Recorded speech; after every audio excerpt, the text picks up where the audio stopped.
abençoe a vida de vocês. E eu gostaria que ele mesmo falasse, né? O que você está aqui, né? Por que você veio aqui, de onde você veio, tá bom? Que Deus te abençoe.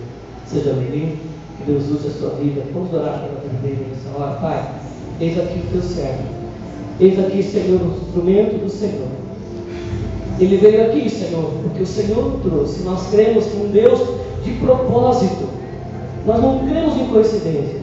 Nós cremos que o Senhor trouxe o seu filho aqui, porque o Senhor quer usá-lo, porque o Senhor quer falar através dele, da boca dele, Senhor. Por isso, Senhor, prepara o teu filho, enche ele da tua glória, da tua unção, que ele fale com ousadia, com poder, a tua palavra, porque a tua palavra é viva, porque a tua palavra tem poder de transformar os corações. Usa, Senhor, este vaso para a glória e para o louvor do teu nome. Nós o abençoamos em nome de Jesus. Amém.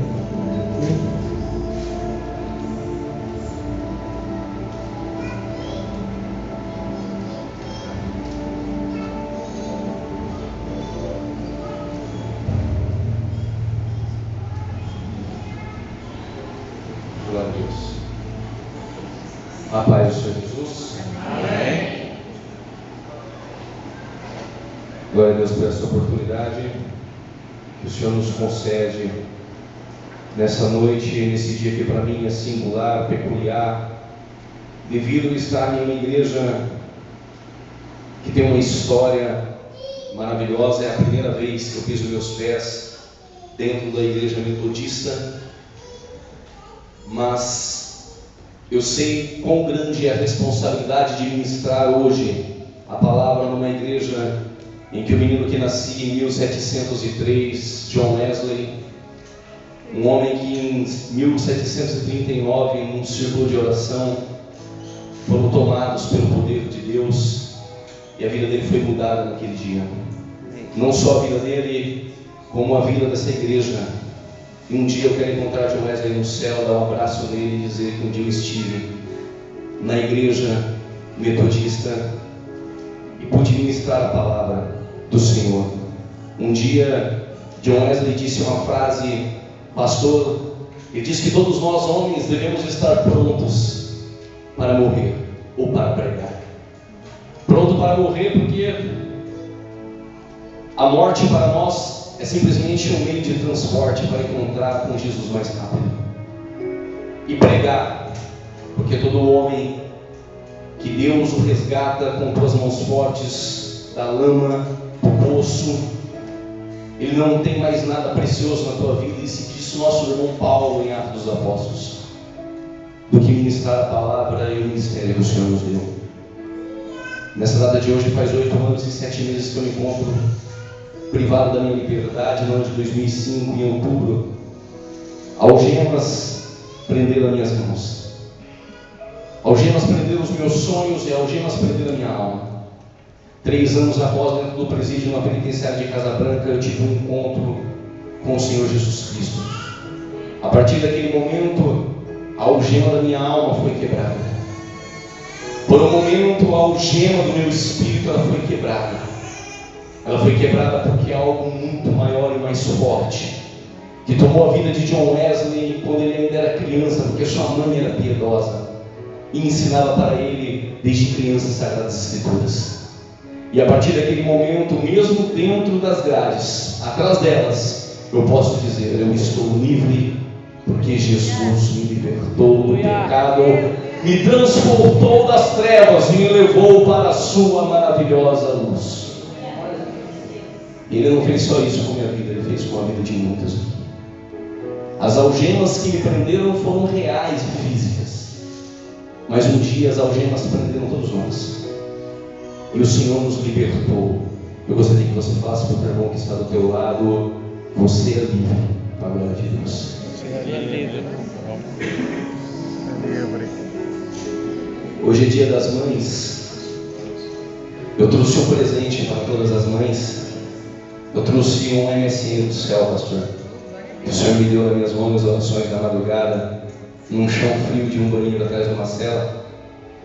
Mas ali o Senhor também fala conosco, nos visita. E o Senhor me deu essa mensagem e eu vou trazer ela para o coração das mães. Você que é mãe, eu gostaria que você se colocasse de pé nesse momento. Antes de falar o que eu tenho para falar para todas as mães, eu gostaria de falar algo direcionado à minha esposa. Eu te agradeço por esses 8 anos e 7 meses, por você ter sido mulher, ter sido mãe e ter sido essa mulher extraordinária que você é, fundamental em meu ministério. Perguntei para Deus de onde veio a força que Ele te deu, e meditando na palavra, eu entendo porque você é forte indo naquele lugar. É porque é nas suas fraquezas que se aperfeiçoa o poder de Deus. É quando você está mais fraco que Deus te faz mais forte. Se tem algum pai que veio com a mãe, marido, ou se tem algum filho, coloque-se de pé e diga para ela: você não está só.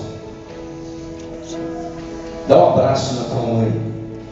Mãe, se você não tem seu filho aqui para te abraçar, ou teu marido, fica tranquila. A mensagem, o tema dela é: mãe, você não está só. Porque o Espírito Santo hoje ele vai te abraçar, porque quando eu cheguei a palavra confirmou a mensagem que Deus me deu. Isaías, consolai, consolai. Mãe, você não está só, porque o Senhor hoje, Ele vai consolar a tua vida para a glória de Deus. Se você acredita nisso, mãe, dá uma glória a Deus e bata a palma para Jesus e para todas as mães presentes. E parabéns pelo teu dia. Parabéns porque você é especial. Parabéns porque você não está aqui por acaso. Parabéns por ser a mãe que você é. Porque hoje Jesus está dizendo: você não está só, para a glória de Deus. Eu gostaria que, ainda de pé, vocês abrissem as vossas Bíblias no livro de Esdras, capítulo de número 6. Você tem que ter esse livro sagrado em tuas mãos. Você tem a coisa mais preciosa em tuas mãos, a Bíblia. Vou te ajudar. Depois de Gênesis, Êxodo, Levítico, Números, Deuteronômio, Josué, Juízes, Ruth, 1 e 2 Samuel, 1 e 2 Reis, 1 e 2 Crônicas, encontramos o livro de Esdras, capítulo de número 6, para a glória de Deus.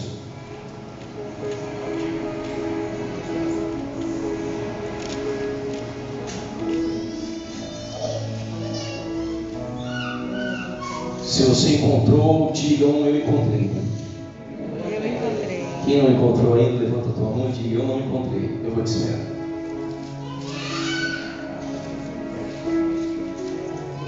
Já quero fazer as minhas considerações. Quero agradecer aqui aqueles que vão me ouvir em tempo futuro pela internet. O irmão Fabiano, que sempre está gravando algumas mensagens. Quero também agradecer a presença de alguns amigos que vieram aqui. E se eu disser o nome de todos, vai acabar o tempo da minha mensagem. Mas obrigado, Júnior, pela tua presença, tá bom, querido? Quero agradecer a irmã Rita pelo convite. Para mim é uma honra estar aqui, meu irmão. Quero também agradecer o meu cunhado, Fábio. Deus um dia falou na boca de um profeta que colocaria alguém ao meu lado e que ele iria me ajudar. E eu sei a importância que você tem também no meu ministério. Eu também gostaria de agradecer ao pastor dessa igreja, pastor Carlinhos. Muito obrigado. Nós não somos direcionados pelo peso da responsabilidade, mas pelo peso da nossa chamada. Muito obrigado por confiar em mim e estar aqui. Quando precisar, eu voltarei, se assim a igreja quiser. Versículo de número 11. Eu gostaria que vocês prestassem muita atenção nesse texto, porque aqui se encontra um mistério maravilhoso daquilo que nós vamos encontrar no decorrer da mensagem. Está aqui nas entrelinhas. Também por mim se decreta que, se alguém alterar este decreto, arranca-se uma viga da sua casa. Repita comigo: uma viga. Uma viga da sua casa. da sua casa. E seja levantado e pendurado nela, e da sua casa se faça, em algumas Bíblias, um monturo, em outras Bíblias, um monte de entulho. Havia um decreto por Dário, e esse decreto era para o tempo dos judeus, e que se alguém alterasse esse decreto, uma viga seria arrancada da casa dessa pessoa, e essa pessoa seria pendurada nesta viga, e da casa dessa pessoa, depois de arrancar a viga, faria dessa casa um monturo. Repita comigo: um monturo. Fala para o teu irmão: não vão fazer dos nossos sonhos um monturo. Monturo. Pega no ombro do teu irmão, chacoalha e diga: porque você não está só. Eu gostaria de ler mais um texto, este muito fácil, Evangelho de João, aquele que inclinava o teu rosto no peito de Jesus.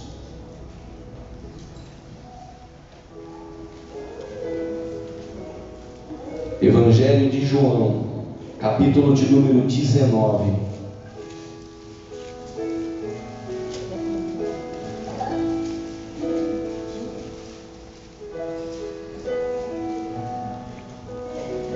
Versículo de número 25, 26 e 27.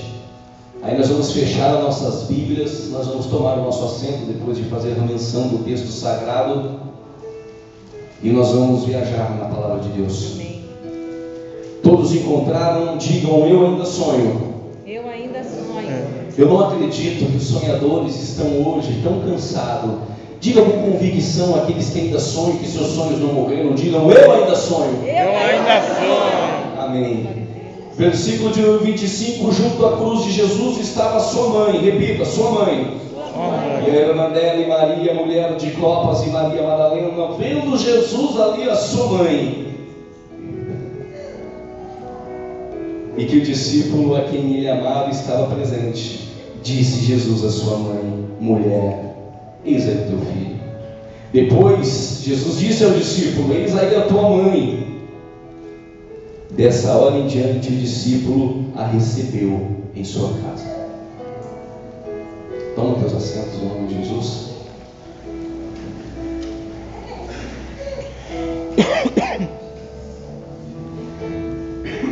Livro de Gênesis. E ainda quando o Espírito de Deus ele pairava sobre a face do abismo, observamos, olhando e atentando para o livro de Gênesis, quando Moisés nos escreveu. E no livro de Gênesis nós vemos as coisas mais lindas que nós ainda podemos ver hoje, a obra da criação. Nós vemos Deus dizer: haja luz, e passou a existir luz. Nós vemos Deus fazer separação entre o dia e a noite. Nós vemos Deus dizendo para haver água, separação do céu, separação da terra. Nós vemos Deus ele fazendo as flores, as plantas, dizendo: haja relva, e houve relva, houve vida, e isso ao terceiro dia. Nós vemos ao quarto dia o próprio Deus fazendo o sol, Deus fazendo a lua, colocar os luminares do céu. Essa lua que brilha foi através de uma ordenança dada por Deus. Nós vemos também Deus ele criando todos os animais, e nós vemos as coisas mais lindas sendo criadas, e de repente Deus ele dá uma olhada para a sua volta, para o mundo espiritual a qual ele estava, e ele olha para todos os seres angelicais que estavam perto dele, e Deus ele tem nesse momento um sonho, um desejo muito grande. Ele abre um sorriso no céu. Os anjos que estão ao teu lado não entendem aquilo que está passando na mente, no coração de Deus, e eu estou imaginando isso como pregador da palavra. E vejo Deus ele de repente olhando para cima, olhando para baixo, e ele dizendo: eu vou pegar um pouco disso que está aqui, dessa essência espiritual, e vou pegar também um pouco do pó da terra. Ele pega algo espiritual e ele pega algo material, porque o homem na sua dicotomia é formado de corpo, alma e espírito. Ele tem um lado material, mas ele também tem um lado espiritual que precisa do Espírito Santo de Deus. E nós vemos Deus pegando do pó da terra, e nós vemos Deus com suas mãos trabalhando e criando o homem, e Deus ele forma neste momento e cria Adão. Adão neste momento ele recebe de Deus um jardim. Lindo imaginar é que do jardim, é que no Éden saíam águas, e essas águas regavam o jardim, e quando as águas regavam o jardim havia 4 rios. Quantos rios? 4. O primeiro era Pison, ele rodeava a terra de Avilá, e na terra de Avilá havia pedras preciosas, sardônica, bidélio, existia muito ouro. Tudo isso existia para Adão. Adão, ele olhava para o teu lado e ele via tudo isso disponível a ele. Mulher, mãe, Deus, na sua avaliação de tudo que Ele criou, Deus avaliou e disse: isso foi muito bom.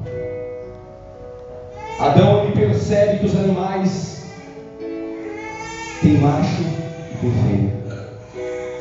Adão, quando ele observa que tem macho e tem fêmea, talvez Adão se senta, ele olha para o sol, mas o sol não aquecia a alma de Adão. Ele olhava para a lua na noite, e o brilho da lua não brilhava no coração de Adão como ele queria que brilhasse. Ele olhava para as flores, e as flores não encantavam Adão da maneira que Adão queria que encantasse.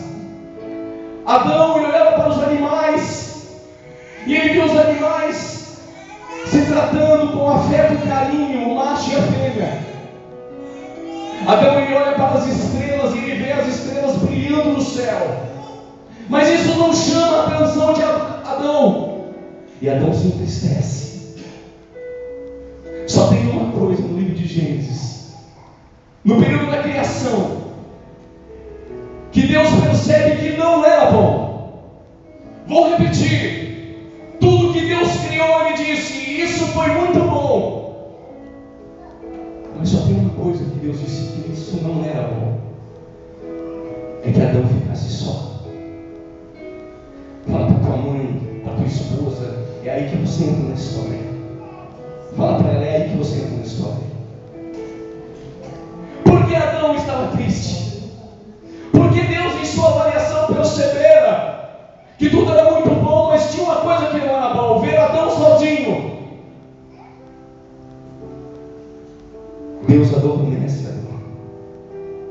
A primeira anestesia bíblica que nós encontramos foi no jardim, e Adão está dormindo. Era como aquela brincadeira de criança que quando você vai dar um presente, você tampa os olhos dela. Talvez alguém fez isso com a mãe hoje. E depois que abre, se encontra na sua frente algo maravilhoso e fantástico. Adão estava assim, adormecido. Era como se as mãos de Deus tivessem tampado os olhos de Adão. A primeira clonagem humana que os cientistas hoje loucos tentam fazer, Deus já havia brincado de fazer isso no jardim. Ele pega do osso da costela de Adão, rasga ao lado, e da costela de Adão ele forma a mulher. Vou repetir: da costela do lado de Adão, Deus forma a mulher. A minha Bíblia, a tua Bíblia, queridos senhores e senhores, não nos diz que Deus, Ele criou, formou uma mulher dos ossos do teu crânio, da tua cabeça, para que a mulher não tivesse domínio sobre o homem. Mas também a nossa Bíblia não vai dizer que Deus, Ele pegou os ossos dos pés de Adão. Por quê? Porque a mulher não era para ser pisada pelo homem. Pergunta para mim, por que do lado de Adão? Pergunta para mim essa noite, por que do lado de Adão? Por que do lado de Adão? Se todos não perguntarem, não vão dizer, pergunte. Por que não no lado de Adão? Do lado, para estar ao lado dele, ser amada por ele para todo sempre. É aí que a mulher entra na história. Quando nós folhamos a Bíblia, nós vemos heróis como Davi, nós vemos heróis como Sansão, nós vemos homens que marcaram a história da monarquia. Nós vemos homens que marcaram a história do período jurídico, homens como Jefité, que não tinha herança e Deus deu herança, homens como Sansão, que deu seu coração na mão de uma mulher e se esqueceu do compromisso de dar o teu coração na mão de Deus. Nós tivemos homens vitoriosos, homens que abalaram a estrutura, que quando nós atentamos para a Bíblia, nossos olhos, nós que somos pregadores, nossos olhos enchem de lágrimas, porque esses homens marcaram a história da Bíblia. Mas existiram na Bíblia algumas heroínas que fizeram a história da Bíblia. Existem heroínas aqui essa noite que tem marcado história na sua casa, que tem marcado história na tua família, que tem marcado história com os seus filhos, e que se não marcaram ainda, a partir dessa data de hoje, no nome de Jesus, vai colocar o teu nome na história, vai marcar a história, porque Deus te levantou para ser uma heroína.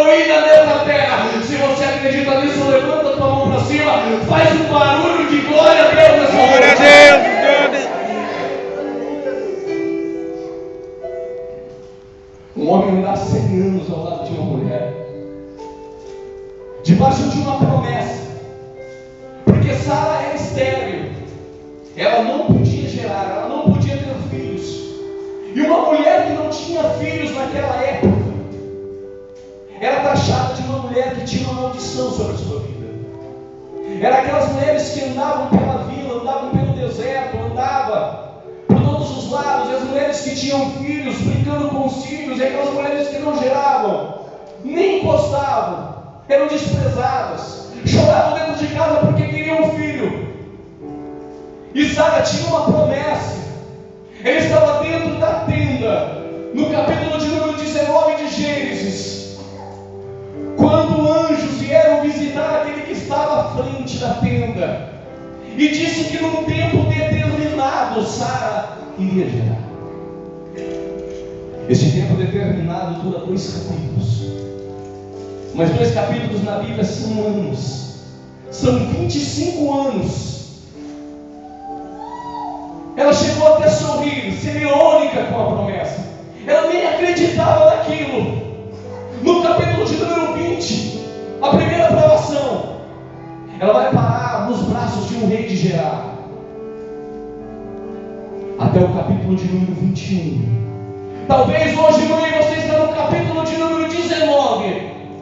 Recebeu a promessa. Existem outras mães que estão no capítulo de número 20. Estão passando por uma provação em uma terra estranha, carregando dentro de si nada. Um vento estéril, uma terra que não gera, sonhos que não geram. Existem mães que estão assim. O apóstolo Paulo vai dizer que a tribulação, ela produz a paciência, a experiência, e a experiência a esperança. Se você está na tribulação, a tribulação vai produzir dentro de você a paciência de esperar. A promessa foi dita a Sara que no tempo determinado, repita comigo, tempo determinado. Tempo determinado. Deus determinou. Deus determinou. Nesse tempo determinado você vai adquirir, depois da paciência e experiência, para chegar até a esperança. Existe um tempo determinado de paciência e experiência, e nós não andamos por vista, mãe, nós andamos por fé. No capítulo de número 21, chegou o dia da vida daquela mulher. Mães, que a partir dessa data de hoje está chegando o capítulo 21 na tua vida.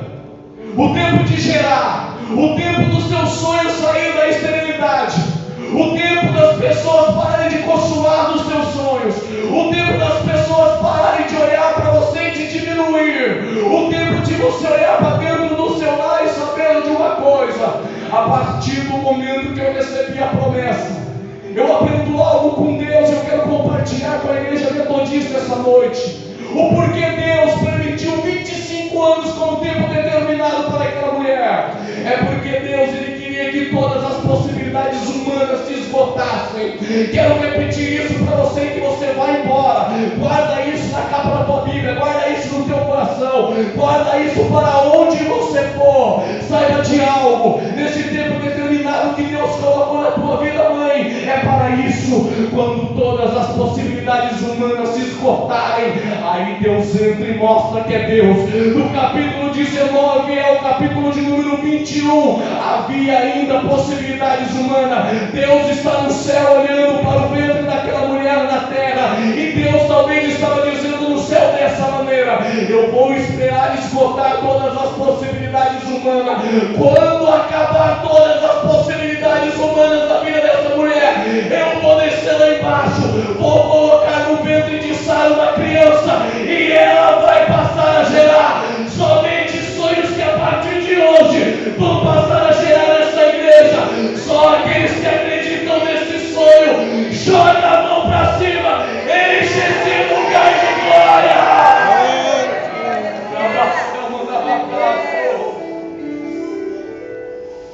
Fala para o teu irmão: você vai gerar.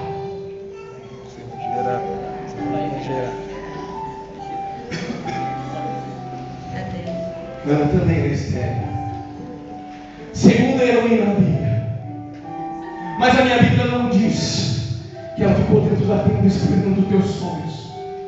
Ela via teu marido sair e via teu marido voltar, e a outra mulher do teu marido tinha filhos. Penina tinha filhos.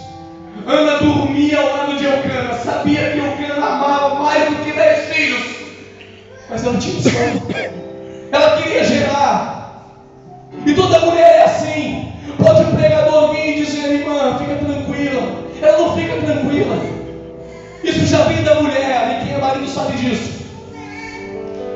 Ela empurra, ela dobra o joelho, ela ora, ela levanta, ela questiona Deus, ela questiona as pessoas à tua volta. Mas nós vamos aprender algo com Ana, mulher. Você que está chorando hoje, saiba de algo.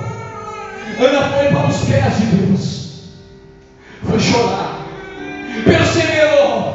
Os lábios de Ana trepidavam e não saíam palavras da sua boca. Do ponto de vista sacerdotal, ela não iria gerar, estava embriagada. Mas do ponto de vista divino, ela ia gerar Samuel. Do ponto de vista das pessoas, você é estéril, você não vai gerar, seus sonhos acabaram. Mas do ponto de vista de Deus, você vai gerar. Persevera na oração, persevera nas lágrimas, persevera na oração, porque Deus vai te visitar os teus sonhos.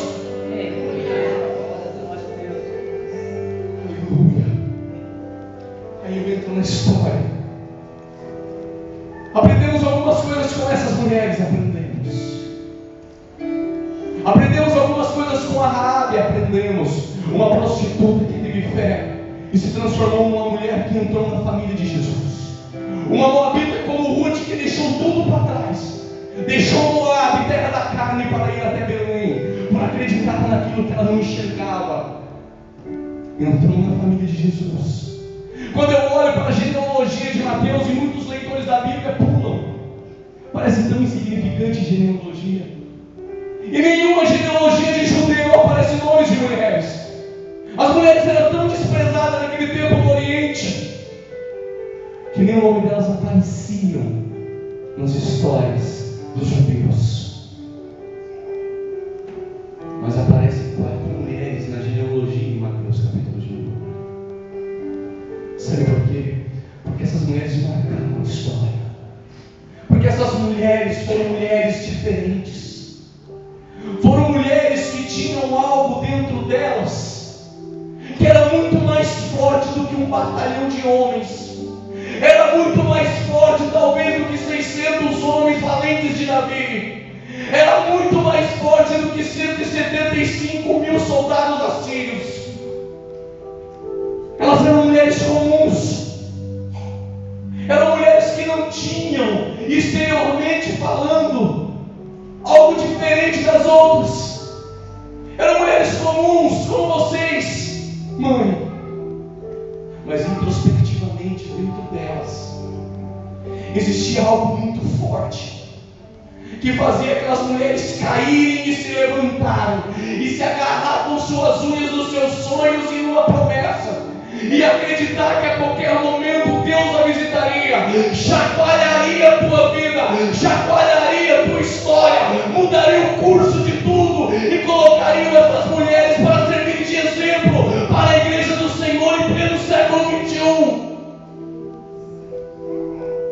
As mulheres que hoje lutam por uma independência. Mas não é disso que nós estamos falando. Nós estamos falando de mulheres que lutam pelos seus sonhos, pelos sonhos que Deus colocou nos seus corações. Mas foi no 6º mês que aconteceu algo fantástico. Qual mês? Sexto. Qual mês? Sexto. E no 6º mês, enviado por Deus, um anjo chamado Gabriel, ele foi até uma cidade da Galileia chamada Nazaré. Não poderia vir nada de bom de Nazaré. Até aquele momento de Nazaré, nada de bom. Mas Deus fala: Gabriel, você como meu enviado e mensageiro, você vai descer a Galileia, numa cidadezinha pequena chamada Nazaré. E quando ele chegou naquela cidade, ele se encontrou com uma mulher virgem desposada de um homem cujo nome era José, da tribo de Davi. E essa mulher era virgem e teu nome era Maria. Qual o nome dela? Maria. E quando ele a encontrou, ele disse: salve, agraciada. O Senhor é contigo, bendita és tu entre as mulheres, não acima delas, como o clero romano católico a colocou. Não, bendita entre as mulheres. Bendita você entre as mulheres da igreja, todas comuns. E ele disse dessa maneira para ela: mulher, do teu ventre você vai conceber um menino, e o teu nome vai ser Jesus. E esse menino vai ser grande, vai ser filho do Altíssimo. Ele vai ter um reino e ele vai reinar eternamente. E o teu reino não vai ter fim, Maria. Ouvindo aquela palavra, Maria se turbou o coração. Ele disse: não temas, mulher, porque isso vai acontecer na tua vida. Maria ficou olhando e disse: mas espera, eu ainda não conheço homem nenhum. Eu sou desposada com José. Nós somos noivos. Mas eu sou virgem, sou jovem, sou muito nova. Estou esperando a festa das bodas. Ele me levar ainda para a tua casa. Mas nenhum homem ainda me tocou. Eu sou virgem. Como eu vou ter um menino do nome Jesus? E ele vai ser grande, filho do Altíssimo. O teu reino não vai ter fim. Eu não estou entendendo isso. Eu disse: calma, mulher, porque descerá sobre ti o Espírito Santo, e a virtude do Altíssimo te cobrirá com a tua sombra. Quero trazer para você 3 coisas. Quando o Espírito Santo pairou sobre a face do abismo, a terra que era sem forma e vazia passou a existir. Quando o Espírito Santo pairou em Atos capítulo de número 2, no dia de Pentecoste, línguas foram repartidas de fogo. Avivamento pentecostal em Atos capítulo de número 2, aonde o Espírito Santo de Deus paira, algo vai acontecer. E o ventre de Maria seria o último do Santo dos Santos.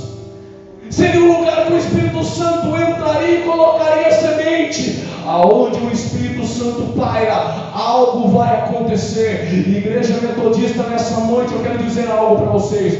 O Espírito Santo de Deus está pairando hoje, não somente sobre a igreja, mas Ele está no meio do teu povo, Ele está no meio do teu coração. O Espírito Santo hoje vai levantar sonhos. O Espírito Santo hoje vai mudar a tua vida e a tua história.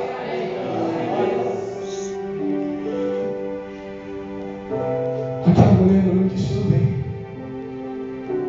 A semente da essência de Deus foi colocada no ventre daquela mulher. Fizeram um decreto, César Augusto, para o alistamento na época. Todas as mulheres e os homens deveriam voltar para a sua cidade. E aquele decreto que pareceria que era somente para cobrar impostos, para facilitar para os soldados romanos, não era isso. Aquele decreto era para que Maria e José viajassem até a sua cidade de Belém, porque Jesus deveria nascer em Belém. Todo decreto que se levantar contra a tua vida, aparentemente na ótica humana se levantou contra a tua vida, mas o Deus que governa o mundo, o Deus que muda o tempo e as horas, o Deus que está aqui hoje falando através deste profeta para a tua vida, está dizendo para você: mesmo que o homem faça o decreto, até isso vai ser beneficiado em teu favor. Amém. Deus. Ela foi para Belém, teve Jesus, mas de repente Herodes queria matar o menino. O anjo apareceu a José em sonho e pediu para que levasse Maria até o Egito. Levaram ela até onde? O Egito. Levaram ela até onde? O Egito. Até parece meio contraditório ir até o Egito numa altura dessas. Por que Deus nos leva para o deserto? Ei, mãe, por que Deus nos leva para o deserto? Qual é o teu deserto? O meu deserto foi no sistema prisional, 8 anos e 7 meses. Hoje eu sei porque Deus me levou lá. Mas o deserto seu pode ser diferente do meu, em um sentido material, mas cada um já desceu no deserto. Deuteronômio capítulo de número 8 vai dizer: eu te humilhei, eu te tentei, eu te levei para o deserto. Pergunte para mim essa noite: para quê? Para quê? Diz a minha Bíblia: para saber o que estava dentro do teu coração. Sabe por que Ele nos leva para o deserto? Em primeiro lugar, para saber aquilo que está dentro do teu coração, para extrair o que há de melhor de você. É na prova que Ele extrai o melhor de você. Jó, num deserto que perdeu a casa, perdeu filhos, quase perdendo a mulher, no maior deserto da vida de Jó, o que Deus pôde extrair de Jó? Pôde extrair dos teus lábios a melhor adoração. Bendito é o nome do Senhor, porque o meu Redentor, Ele ainda vive. Fala para o teu irmão: o nosso Redentor ainda vive. Nosso Redentor ainda Repita em vive. voz alta, bata no peito: o meu Redentor ele vive. O Redentor ainda Se o vive. nosso Redentor vive, quero dizer para você, primeiro parênteses, é porque teus sonhos também ainda vivem. Te levei para o deserto e deixei ter fome no deserto, diz Deuteronômio capítulo de número 8, para te ensinar que nem só de pão vive o homem. O deserto da nossa vida é pedagógico. Todo deserto você sai de lá com aprendizado. Ele te ensina também no meio do deserto. Maria foi para o Egito junto com José e junto com seus sonhos no seu braço, porque Herodes queria matar. Sempre vai existir alguém, sempre vai existir alguém no campo espiritual querendo assassinar os teus sonhos. Existe muito Herodes, matador de sonho, mas quero dizer algo para você: Deus ele vai te guardar até mesmo no deserto, para que ninguém toque nos seus sonhos. Ei, José e Maria, pode voltar para o Egito, porque aquele que tentava matar o menino já morreu. Herodes morreu e o menino podia voltar. O que eu quero dizer para você essa noite: quem tinha que morrer já morreu. Os teus sonhos nasceram para reinar. Quem tinha que morrer, morreu. Você nasceu para reinar. Se o teu irmão está um pouco cansado, trabalhando para ele, fala para ele: os teus sonhos nasceram para reinar. Nasceram para reinar. A minha Bíblia, depois dos 12 anos de Jesus, ela não conta. Em todos os cursos teológicos feitos por correspondência, como eu queria estar numa sala de aula, mas nos meus cursos por correspondência também não encontrei depois dos 12 anos. Então eu posso iludir, pastor Carlinhos, eu posso imaginar. Por que eu posso imaginar? Porque eu vejo a minha esposa com a minha filha. Eu procuro imaginar como Maria era com Jesus, criança nos seus braços, depois dos 12, brincando, correndo, e ela ainda jovem, correndo atrás dele, ensinando ele, falando coisas lindas e maravilhosas para ele, coisas de mãe. Você sabe o que estou falando, mãe? Quando você está naquele particular com o teu filho dentro de casa, quando você está lá com o teu marido junto com os teus filhos, eles podem ter 30, 20 anos e eles sempre vão ser as mesmas crianças. Ele era o sonho de Maria, mas de repente Jesus está com os seus 33 anos. Maria já mais velha. Pegaram os sonhos de Maria, colocaram os sonhos dela numa cruz. Êxodo capítulo 6, versículo 11, o texto que nós lemos. O decreto era: aquele que se levantasse contra o templo iria na casa dele, pegaria a viga na casa dele, penduraria ele naquela viga, pegaria a casa e faria naquela casa um monturo. Os sonhos de Maria foi julgado desonestamente. Os sonhos dela receberam o beijo de Judas da traição, a solidão. Aonde estavam os homens naquele momento? Aonde estava Pedro? Aonde estavam os outros apóstolos no momento que os sonhos de Maria estavam na cruz? Homens que se dizem ser tão fortes, estavam todos comendo escondido naquele momento. E Jesus numa cruz, naquela viga, a casa de Maria, um monturo colocada no chão e no pó. Maria estava nos pés da cruz, aonde Pedro não estava, aonde os apóstolos não estavam. Mas eu sei porque ela estava aos pés da cruz, porque na cruz estavam os sonhos dela, os sonhos que um dia ela carregou no braço, os sonhos que um dia ela acreditou ver grande, estava pendurado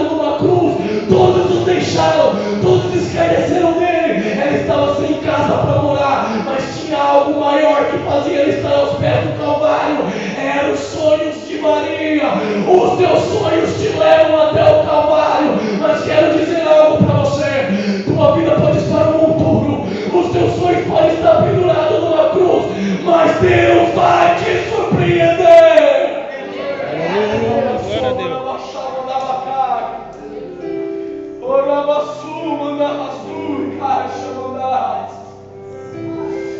Oh, aleluia. Os teus sonhos não vão morrer. Os teus sonhos não vão morrer, mulher. Os teus sonhos não vão morrer. Maria estava aos pés da cruz, mas Jesus sabia o que era uma mulher sentir dor. Repita comigo: Jesus. Jesus. Ele sabia. Ele sabia O que era a dor de uma mulher. de uma mulher. Quero trazer algo para o teu coração. Ele conhece a dor do teu coração. Porque um dia ele entrou nas portas de Naim, e aquela mulher tinha perdido o marido, e o filho dela estava dentro do caixão. O sonho dela estava dentro do caixão. Uma multidão chorando em volta. Coveiros que querem matar sonhos estavam já com a cova preparada para o menino. Mas os coveiros vão ficar sem emprego quando Jesus passa. Se Jesus hoje passasse dentro de muitas igrejas aí hoje, muitas igrejas teriam paralítico andando, teriam pessoas saindo cheias do Espírito Santo. Porque coveiros aí dentro de igreja matam sonhos. Mas essa igreja eu profetizo em nome de Jesus que não, que aqui os sonhos têm vida, que os sonhos vão viver através do louvor, que os sonhos vão viver através da palavra. O teu rebanho tem vida, pastor Carinho, no nome de Jesus. Os teus sonhos vão viver, ainda que esteja morto, viverá.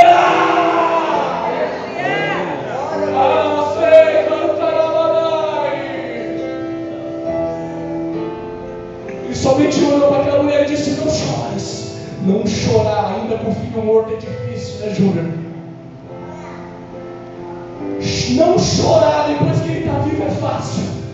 E Jesus pediu para falar, para parar de chorar. Quando ainda está morto é um desafio. Deus gosta de desafios. Nunca limite as escolhas e o milagre de Deus, não. Ele disse: não chores. Aquela mãe enxugou as lágrimas. Ele pegou o menino se colocou de pé. Jesus, mesmo na cruz, chegou o momento dele consolar Maria. Ele olhou para aquela mulher. E eu quero, como pregador, olhar nos teus olhos hoje, igreja. Hoje, mãe. É hoje. E dizer: Jesus, mesmo na cruz, ele se preocupou com os seus sonhos.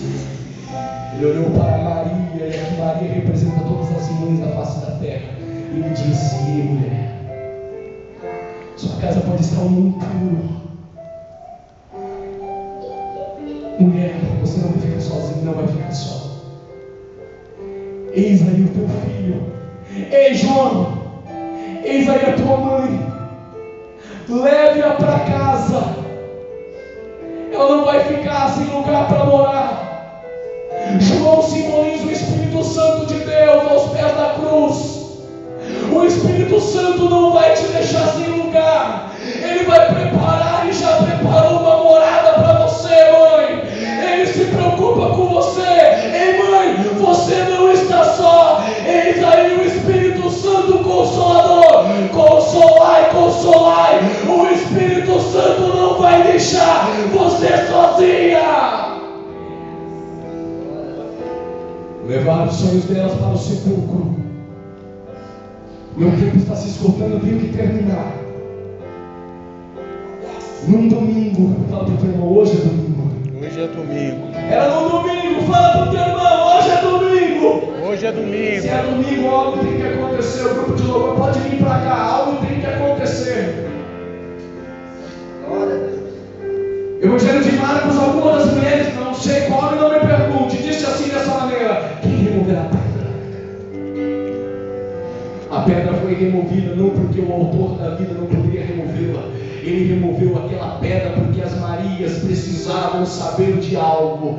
Que aquele sonho que pensaram que estava morto e colocaram dentro do sepulcro, aquelas mulheres, desculpe pastor, em quebrar a omelete que descia aqui embaixo. Aquelas mulheres, elas foram até o sepulcro andando. Elas foram andando e quando chegou no sepulcro, pegou ficou o sepulcro vazio. Pergunta o que isso significa, pastor. Pergunta para mim o que isso significa, pastor. O que isso significa, pastor? O sepulcro vazio para as mães e para aquelas mulheres de toda a face da terra significa algo. Os teus sonhos ressuscitam. Ele não está